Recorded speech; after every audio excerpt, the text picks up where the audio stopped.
Well, the reason is fundamental. Banks come up in every game, and they come up a lot, especially in one pocket, but also a lot in 8 ball and 9 ball. And if you practice banking, I promise you your game will get better. You'll be able to get yourself out of tight situations, and you'll just become a much better player overall. So today we're focusing on banks, and I'm going to be doing this more and more, and hopefully we can create a more productive dialogue for future videos.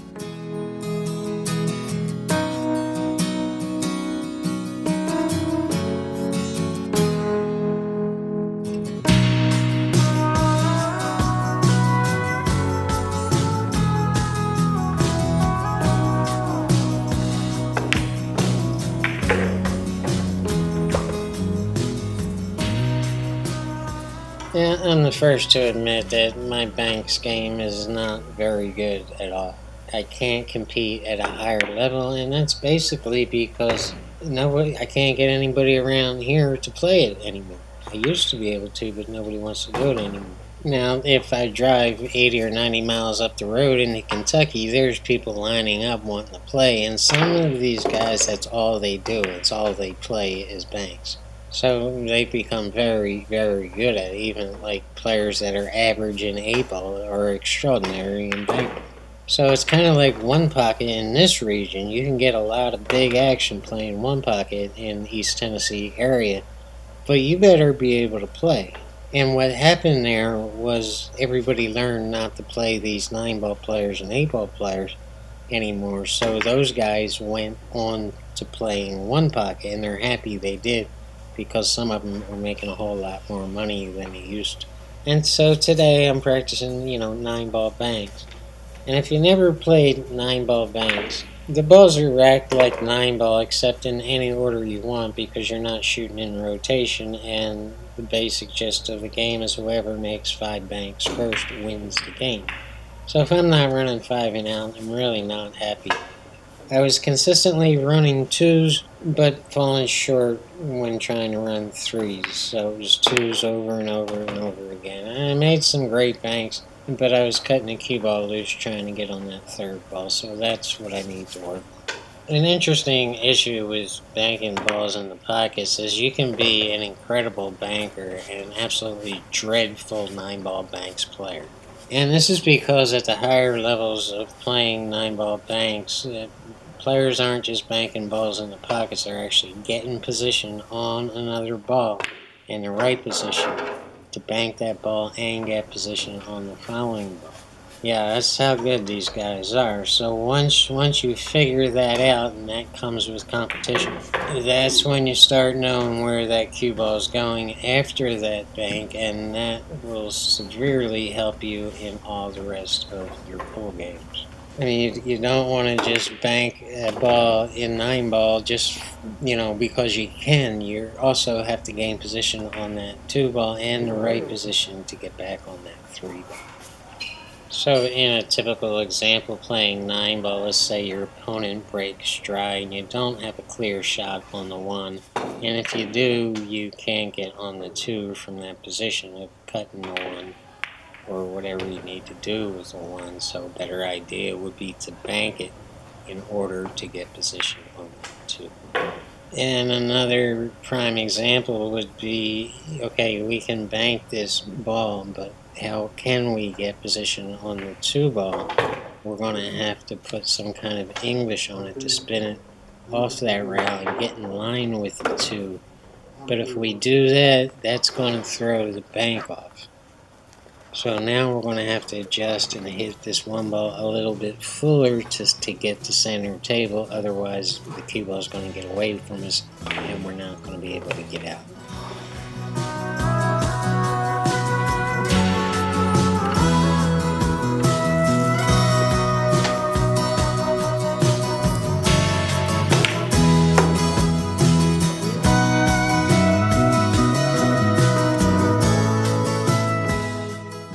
So now the agenda is to show you how playing banks and practicing banks can greatly help your 9-ball game. And in this first rack, you see we can't even get started on this game until we bank the 1. And the agenda is to get the cue ball right about here so we can shoot the combination on the 2-5.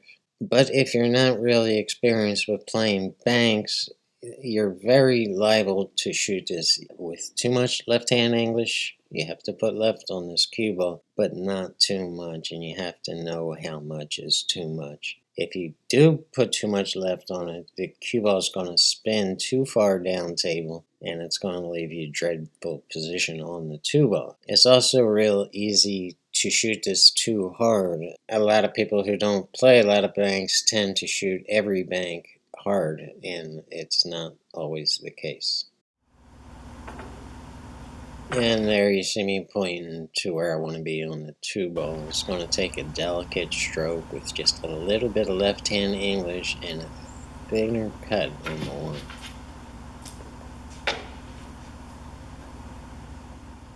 Just like that. So I would just shoot for center table, but you have to be careful not to get behind that 4 ball. And from here you should be out, Scooby.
Not real good position play there, but that's kind of beside the point at this juncture of the video. Let's take another look at how playing banks can greatly improve your 9-ball and 8-ball and 1-pocket game. And again, you see we can't get going on this game until we do something with the 1 or we hide the cue ball and play safe. But this shot is perfectly bankable. The problem is, where's the cue ball going? And people shoot this all the time, and the cue ball gets in bad position on the 2, and now they just screwed themselves. So it's not just a matter of putting left-hand English on this 1-ball shot. It's also a matter of getting right on the 2, and if you ask me, and a lot of people might disagree with me, I want to get under the 2 to right about this position right here. In order for me to do that, I have to risk a scratch and putting too much draw on this and wind up in this pocket here with the cue ball, which would be no good. But I just want to lightly bounce off the bottom rail and just come out to right about here on the 2, and then I'm utilizing this whole area of the pool table to get on the 3 ball, and the 4 ball's right next to it. From there, it's no big deal. And also you have the issue of shooting this bank and bouncing behind this 5 ball and, getting snookered behind the 5, which would be a disaster. So one of the big reasons I'm putting bottom on this, bottom and left, is to keep that from happening and to just control the cue ball and get where I want to be, which again is right here.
And here in the third game, we have this situation, and a whole lot of players choose to play safe here, and it's a mistake. And the reason it's a mistake is because it's a free shot, meaning it's a two-way shot. So if you miss the one ball bank, your cue ball is going to be safe. If you make it, your cue ball is going to be right on the two ball where you need to be. Now, it's not 100% automatic. To make this bank, you have to put just a hair of right-hand English on it, and to get up behind the two balls where you have a shot on the two ball, you have to put top on this in order to bounce off the short route and bounce back up behind the two ball. Now, if you can do that, and you actually succeed in doing that, you're automatically safe if you rattle this one ball. You're not 100% safe if the guy can play or the gal can play. They're going to jump over that, that wall of balls right there. But their problem at that point is getting on the two ball, which is going to be very, very difficult. So no matter how you look at it, you're good to go.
So the whole moral of the video is to play to win.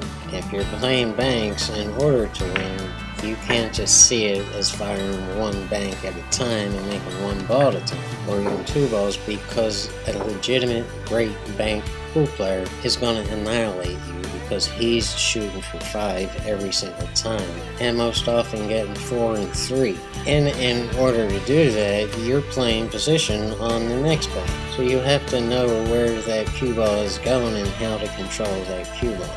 And this is what gets drilled into your head if you play a not 9-ball bank pool.